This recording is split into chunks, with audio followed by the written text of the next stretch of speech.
Wala akong ano, ito. May papanood po ako sa inyo, ha? Panoorin po natin to. Good afternoon, everyone. I thought it'd be a good opportunity. Wait lang sir ayusin lang po. Ay, sir, sorry. It's okay, it's okay. Please, sandali na. Okay, okay na? Yes, go ahead, sir.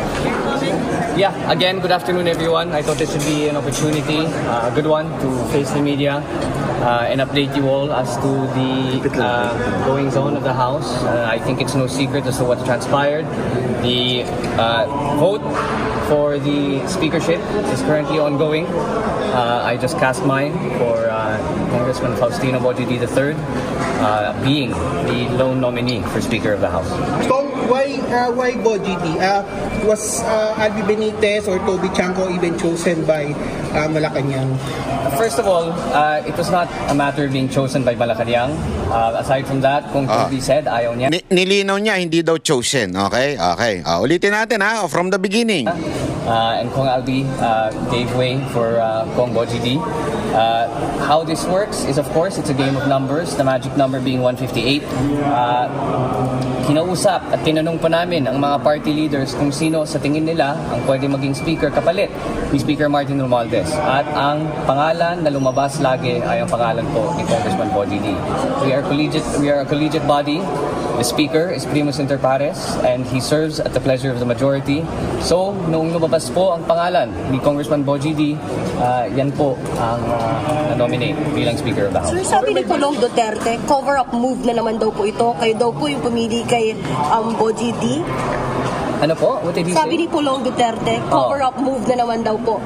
Itong pag-resign ni Speaker, tapos kayo raw po pumili kay Bojidi. Naku ma'am, baka style niya yun nung anak siya ng Pangulo. Pero I can assure you that we are consultative with all the party leaders. Pwede mo silang tanungin. We met for plenty of Style niya nung Pangulo, si Pangulong Duterte.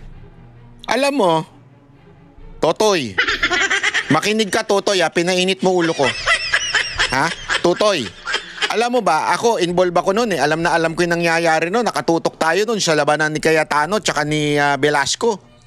Alam mo ba, dahil sa nag-aaway yung dalawa, marami nagkaroon ng parang panawagan na si Pulong na lang ang maging speaker. Oh! Alam mo, pagkakataon niya na yun eh. Sa totoo lang. Kasi yung mga congressman medyo naguguluhan. Sino ba? Si Velasco ba o si Cayetano ba? Oh. Alam mo, mismong siya ayaw niya eh. Hindi nga siya nagpapakita eh. Tutoy. Ha? Tapos, sabi pa ni Pangulong Duterte, pag yan nag-speaker, mag-resign ako. Publicly yan, ha? Ginawa ba yan ng tatay mo, Tutoy? Hindi, di ba? Pangalawa, meron ho bang pag-iimpluwensya na sinasabi mo si Pulong sa iba? Eto lang, ha, makinig ka. Naalala mo yung nagkaroon ng problema ng speakership nila Cayetano noon? Di ba? Eh, pwede niya sanang, ito na lang si Cayetano o ito na lang si Velasco. Walang ganun. Pareho niyang close yung dalawang yun. Di ba? So, anong ibig ko lang sabihin? Tutoy, baguhan ka pa lang dyan, huwag ka masyado nagmamagaling. Ha? Eto, meron tayong prueba na kayo ang pumili. Kayo ang pumili. May prueba tayo. Eto ang video. weeks. Kung nagpakita sana si Kong Pulong dito sa trabaho at sa session, baka makikita din niya. But I'm sure he's busy looking Paano magpapakita? Muro-muro na lang kayo dyan. Nagagaguhan na lang kayo dyan. for the 51 billion that was spent in his district. Pero kung Ano sinabi ni President Marcos nung magkaroon ng change of leadership dito sa House? Actually, hindi pa kami nag-usap. The last time sinamahan Ayan ha, pakinggan nyo to ha. Huli siya sa sarili niyang bibig.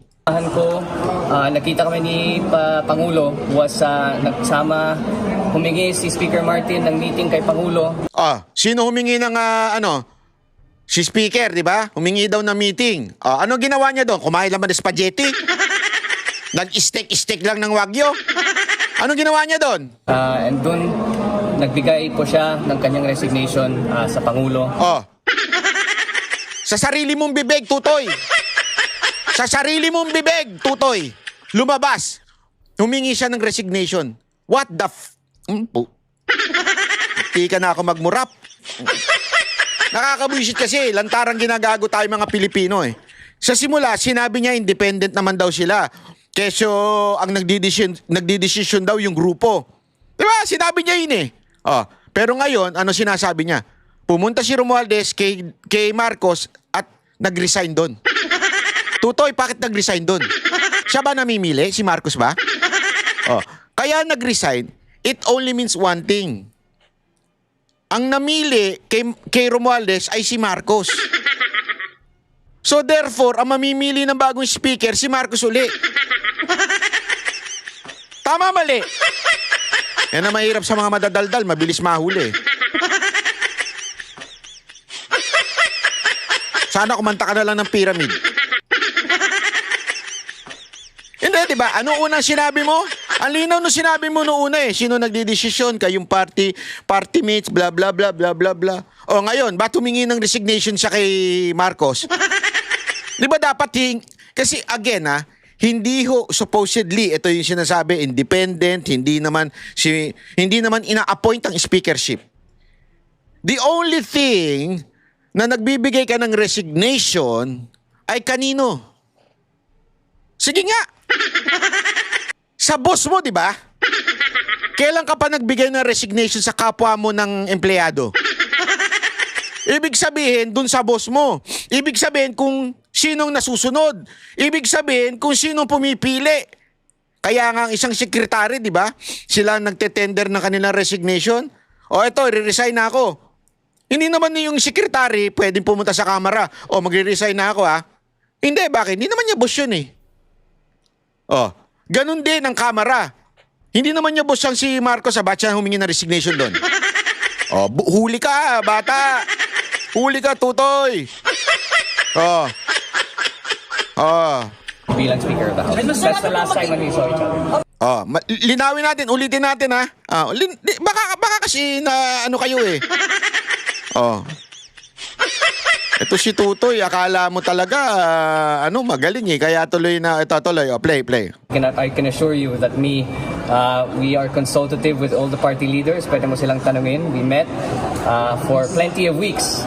Kung nagpakita sana si Kong Pulong dito sa trabaho at sa session, baka makikita din niya. I'm sure he's busy looking for the 51 billion that was spent in his district. Pero kung ano sinabi ni President Marcos nung magkaroon ng change of leadership dito sa House? Actually, hindi pa kami nag-usap. The last time sinamahan ko, nakita kami ni Pangulo was nagsama, humingi si Speaker Martin ng meeting kay Pangulo and dun nagbigay po siya ng kanyang resignation sa Pangulo bilang Speaker of the House. That's the last time. Di ba?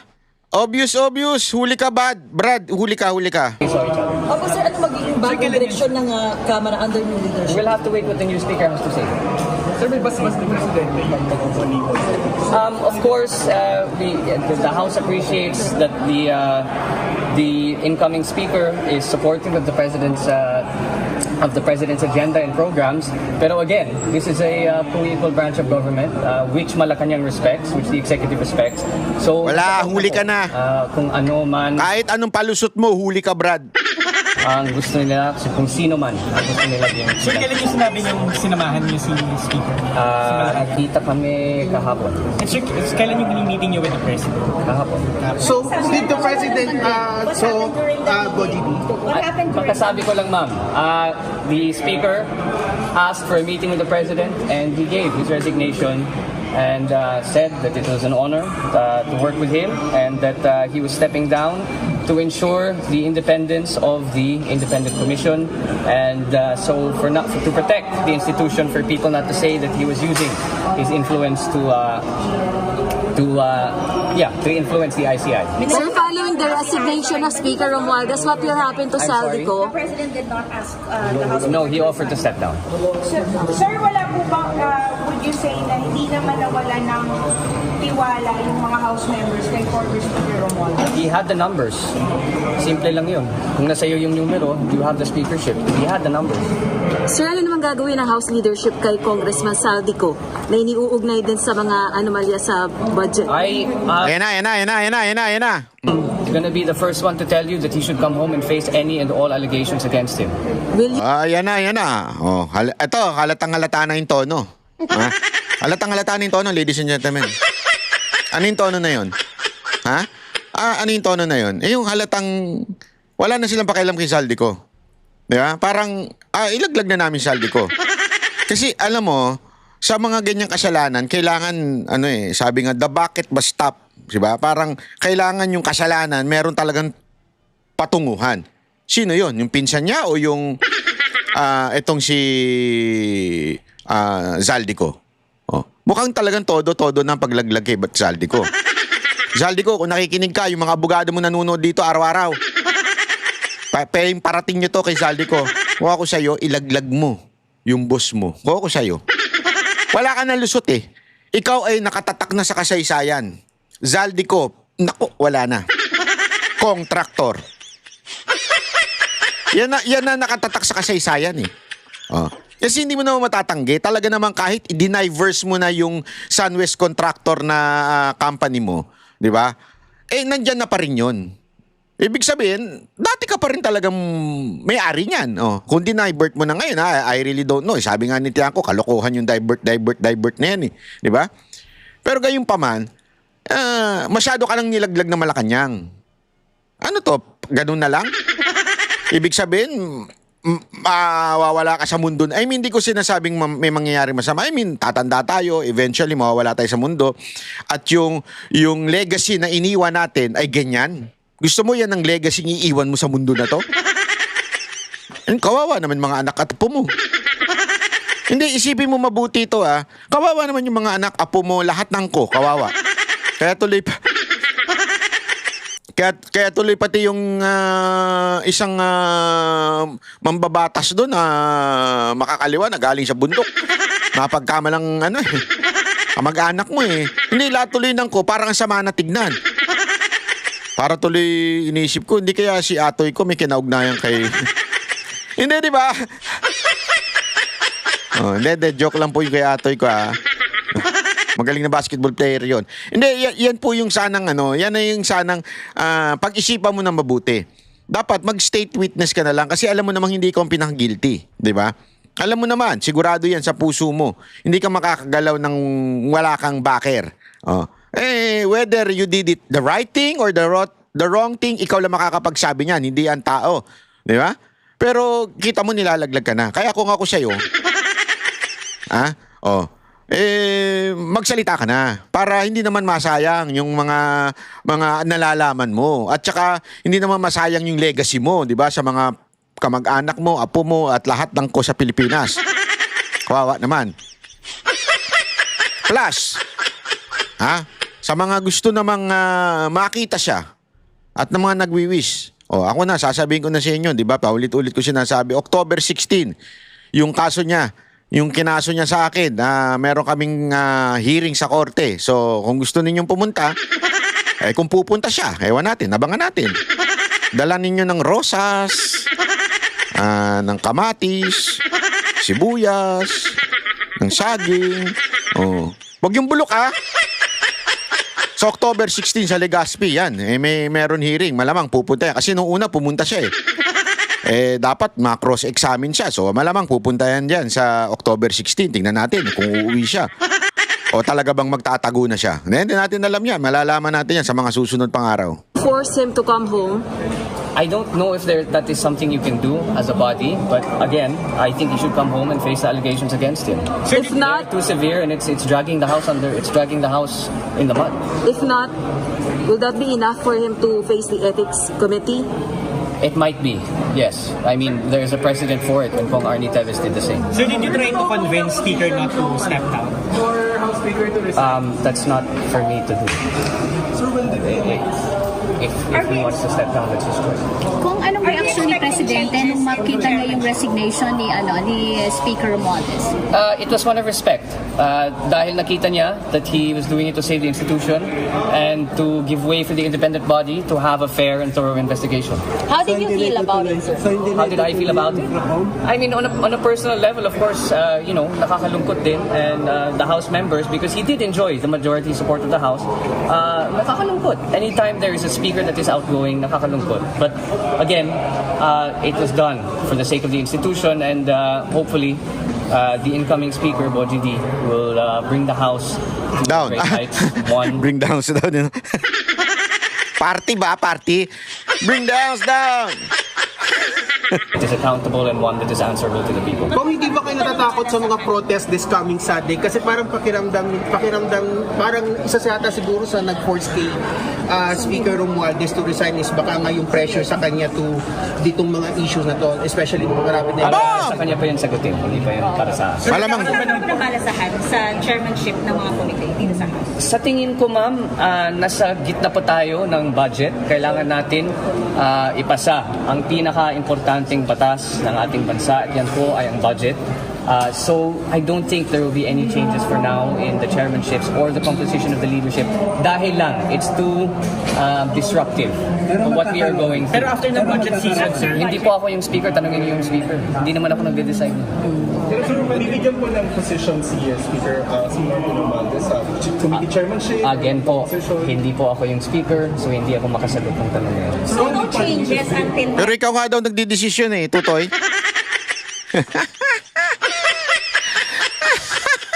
Tutoy! matapos yung budget. Ano po? No changes po sa committee chairmanship. Hindi tayo eh, ma'am. We start plenary debates on Monday. Hanggang madaling araw yan. That's the end. And then there are no committee hearings actually. We don't do committee hearings during the plenary debates, but all members are encouraged to be on the floor.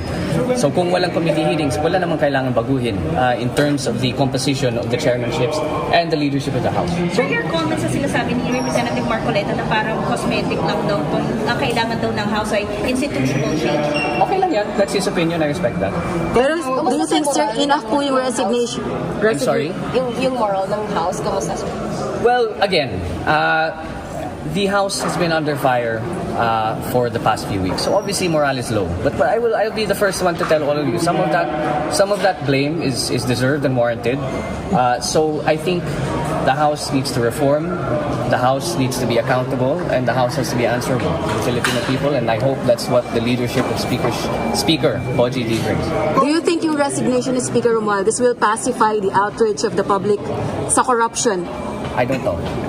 That's not for me to answer. Pero yung kung mga reforms sa budget laging process, will it continue? Yung reform sa budget process, would it Of course. Wala naman yan sa speaker. That's for the whole institution. We are in the process, or in fact already finished, instituting and implementing those reforms. So, wala pong samaan ng loob si President Marcos and si Speaker ngayon? No, wala. Not at all. Okay po sila? Yes. Anong naging very okay. Ano ang naging atmosphere nung magkita si Speaker at si Presidente? nakita ba sila? Yung nagkita Yeah, nakita sila kakapon ng nag-meeting kami. Okay naman. Wala namang pressure, sir? Well, kung nakinig kayo sa speech naman ni Speaker Martin, sinabi niya, bumibigat ang pressure sa kanya. So, that should answer your question. Wala. Madyo yung pagiging productive ng House during sa past few years, ma-replicate mo kaya under Speaker D at saka yung mga committees, hearings, yung mga Infracom, yung mga Quadcom, matutuloy pa rin po? Again, you'll have to ask the incoming speaker. That's not for me to answer. But in terms of the legislative agenda, the LEDAC priorities that is handled by the majority leader, we will ensure that all legislation is passed at an opportune and on time. Posible po bang mag-committee si dating speaker? Tinanong na po yan kanina. Alright. Again, you will have to ask the incoming speaker. That's not the call of the majority leader. That's the call of the incoming speaker. Kung of course, medyo problematic pa rin talaga ang House kasi yung siya na laging Thank you! sabi, Di pa tapos yung iba eh. Do you think the new speaker would resolve these issues na ang These reforms have to be institutional. And these reforms will not Alam nyo, ito. Pakinggan tingnan natin tong reaction ni Pulong dito sa issue na ito, di ba? Kasi, alam mo, ito na nga, ito yung kinagagalit ng puwit ni ni Tutoy. Statement of Representative Paulo Duterte. Ngayon, pinalitan si Martin Romualdez. Tapos si Representative Boji D daw ipapalit. Sinong pumili? Walang iba kung hindi si Sandro Marcos. Party mate sa Partido Federal. Anak mismo ng Pangulo. Ano to? Isa na namang cover-up move? Palit lang na mukha pero parehong bulok na rin ang sistema? Correct. Bulok pa rin ang sistema. Mr. President, ano ba to? Kung seryoso ka talaga laban sa tinatanong pa ba yan? Hindi naman tayo seryoso. Bakit hindi ka mag-file agad ng kaso laban sa mga tiwaling mambabatas? Mahirap mag-file. Mamaya siya ituro. Kaya pag nag-file siya, baka magkalaglagan. Hindi matatapos ang korupsyon sa iyak-iyak at bulahan lang. Naku po. Malay mo. Ay, alam mo naman mga Pilipino, madali maloko eh. Pag umiyak na, bait-bait ng presidente. Unang yan. Hindi. Patunayan natin hindi lang ito puro salita. At huwag naman nating sabing sa halos 4 na taon bilang Pangulo, wala ka man lang alam sa korupsyon sa Kongreso. Aba? Kong, pag panay ang party, minsan nakakalimutan ng pinag-uusapan. Yeah, siyempre pag inuman yan, hindi pa natin alam kung inuman, hanggang inuman lang ba talaga yan. Yeah? Hindi natin alam yan eh. Siyempre pag nag-uusap-usap, wala na, nakakalimutan na yung kinabukasan. Di ba yung mga lasing, di ba? Oh, may mga lasing dyan, tapos yung mga gagalit-galitan, yung mga minsan nag-iiyak-iyakan pa pag mga lasing, ganun eh. Kinabukasan, tanungin mo, kamusta? Ano, alam mo yung sinabi mo sa amin? Yung asawa mo nagloloko, ganito. Ha? Sinabi ko ba yun? Yeah? Ha? Yung asawa mo nakipagano sa driver, ganun? Di ba? Yung mga ganun eh. Hindi ba siya nagsumbong sa'yo? Huwag nyo namang ipalabas na lahat ng kalokohan, wala kang naririnig at wala kang nakita. Oh, sabi nga niya, nandyan mismo ang anak mo bilang majority leader. Bakit susumbong ba kung kasama siya susumbong? Ang hirap naman nun. Tay, sumbong ko sarili ko. Hindi pwede yun. Gago! Kung pulong, paano niya ano yung sarili niya? Pambira ka, oo. I call on the DPWH to come out with a comprehensive list of projects in all district na magkaalaman na. Yun. Yan ang sabi ko sa inyo, matikas ang ano. Hindi lang, alam mo, itong si Congressman talagang matapang na tao, ha.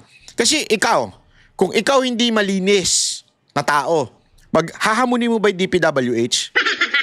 DPWH, maglabas nga kayo ng listahan ng lahat ng project sa mga distrito. Kung may tinatago ka, hindi mo sasabihin yan. Diba? Hindi mo sasabihin, hindi mo hahamunin, lalong-lalo na nandun ka sa opposition side. Ibig sabihin, wala ka sa power, hindi mo hawak ang DPWH. Ibig sabihin, wala ka eh. Kung utusan yan, sabihin na, ilabas mo nga yung project, lagyan mo yung project yung lugar nila. Diba? Pwede yun eh. Ang lakas ng loob niyo magsabi kasi alam niya, malinis siya. Walang bayad ng korupsyon. Tama na ang panloloko, tigilan na ang palabas. Kung gusto nyo, respetuhin pa kayo ng tao, harap-harapan yung labanan ng korupsyon. Ibitayin wala pala yun. Wala yung bitayin part. Dinagdag ko lang yun. Walang sacred cows, walang cover up, walang atik-atik. Ano yung atik-atik? Kung hindi nyo kayang linisin ang sarili nyo, mas mabuti pang umuwi na lang tayong lahat. Ang bira ito si Congressman Pulong Duterte. Atapang tao talaga. Iba talaga mga Duterte, no? Hindi, yan ang gusto ko. Kaya nga alam mo, ladies and gentlemen, etong mga Duterte na ito, bakit matapang ho ito? Ha? Hindi naman dahil sa... madali naman magtapang-tapangan eh. Ang dami dyan yung tapang-tapangan. Ang dami dyan. Pero yung ganyang tapang, yung hahamunin mo ang DPWH, kung ikaw ay meron talagang katiwalian, hindi ka maghahamon, di ba? Hindi mo gagawin yan. Siguradong ikaw malalaglag, ikaw mapapahiya. Kaya kasi sila matapang, ang mga Duterte, katulad ni Pulong, katulad ni Baste, katulad ni Inday, it is because wala silang tinatago. Di ba?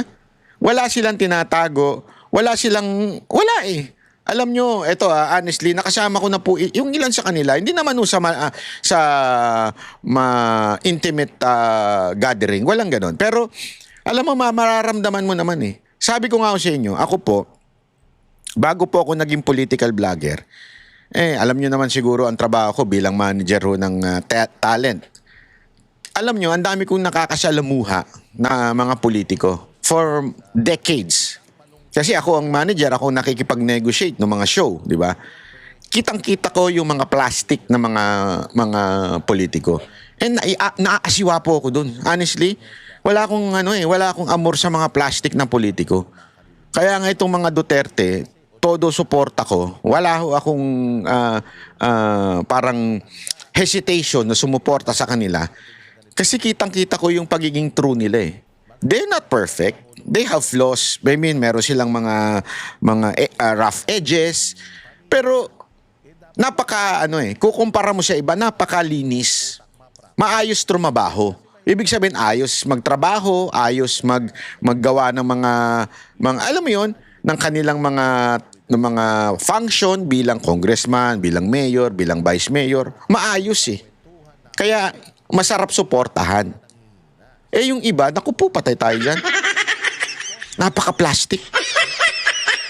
Hindi ako nagbibiro. Ang dami-dami yung plastic dyan. Kami ang boses ng masa, hindi natatakot. Katotohanan lang, di kami nalulunod. Walang bahid ng sismis, lahat ay totoo. Kahit sino ka pa, pag mali ka babanatan ka. Walang pinipili kulay, wala kaming kinikilingan. Basta para sa bayan, kami lalaban. Pag tama palapakan, pag mali banatan. Di matitinag, di matatakot, para sa bayan tuloy ang sigaw. Sa harap ng kamera, walang halong takot. Mga baluktot, lahat kayo'y tutumba. Ang hustisya at totoo, yun lang ang mahalaga. Kahit sinong harang, di kami matitinag. Walang pinipiling kulay, wala kaming kinikilingan. Basta para sa bayan, kami lalaban. Pag tama palapakan, pag mali banatan. Di matitinag, di matatakot, para sa bayan tuloy ang sigaw. Kung nasa tama ka, ikaw ay aming kasama. Pero pag mali ka, handa ka na bang mabasag? Banateros kami, walang inuunan, dahil bayan muna bago ang sarili.